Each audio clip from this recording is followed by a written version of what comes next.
Hi, welcome.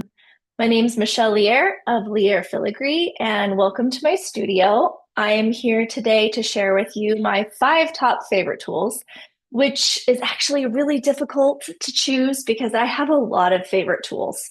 But I'm going to pick 5 that I think might be useful for you, maybe something you haven't heard of before, or maybe I'm using it in a different way. So my first one is actually a tool that I helped create with Chris of Lion Punch Forge. These are called soldering stencils. And these are forms that I use to create my filigree. This is a ring stencil. And with filigree, you can't just hammer it into whatever shape you want. You can't just bend it however you want. You have to actually create it in the shape that you want it to be at the end. So with rings, these help me to line up all my little pieces. I can do curls, I can do all sorts of things. And then when I'm done, they're perfectly in line, or this is a wishbone shape, so it can go like around an engagement ring. I also have all these other shapes. There are the split leaf stencils, which I use to create these lovely ginkgo leaves and earrings. And they are made of titanium. You can use them with your torch. They don't get soft. They're fabulous. And I use them constantly. So that's my first. My second is actually masking tape. So before you laugh at me, this is actually the most used tool in my workshop. In fact, if my kids steal my masking tape, which they have in the past, moms do not use. So don't take my masking tape because if you do, then I can't work.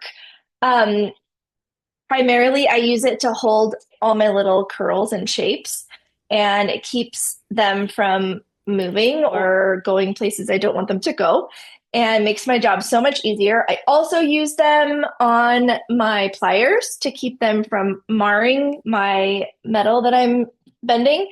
I use them in my dapping blocks sometimes to keep my filigree from getting smushed. I use them to help me line things up in a straight line. Like if I'm going to be doing some stamping, I'll use masking tape to guide where my stamp goes. What are some more? There's more. I know there is. Oh, yes. So when I'm doing some stone setting and I have a bunch of filigree underneath, when I use thermal lock, I don't want it to get in all the cracks. So I use masking tape to, first of all, keep the thermal lock from getting into the filigree and then I have to pick it all out. And also I can cover areas that I feel like I might accidentally get with the file that I don't want it to. So it kind of keeps me from making mistakes and having to go back and fix them. So masking tape is number 2. This series is sponsored by MJSA member Rio Grande. For even more jewelry conversation, be sure to check out Rio Grande's podcast, For the Love of Jewelers. Each month, Rio's cast of expert hosts from Rio Grande's jewelry tech team chat with industry leaders, jewelers, educators, and more as they tell their stories and talk shop. Ideal for anyone interested in jewelry. You'll gain valuable insights, discover new tools and processes, and enjoy a laugh or two along the way. Listen to For the Love of Jewelers podcast, wherever you get your podcasts, or on Rio Grande's website at www.riogrande.com. Search podcasts. Number 3, you've heard of needle files, but have you heard of escapement files? If you do things with lots of details like I do, escapement files were actually created for the watchmaking industry, hence the name escapement. They work on all those tiny little gears and watches, and they work really great for tiny details. Like if you're doing rings with lots of little under things, you're going to want these escapement files. These are 4-cut, 5-cut, 6-cut. Your regular file is usually a 2-cut. So a 4, a 5, and a 6-cut are going to be much, much smaller and much finer. So they're great for small detail work. Okay, so that's number 3.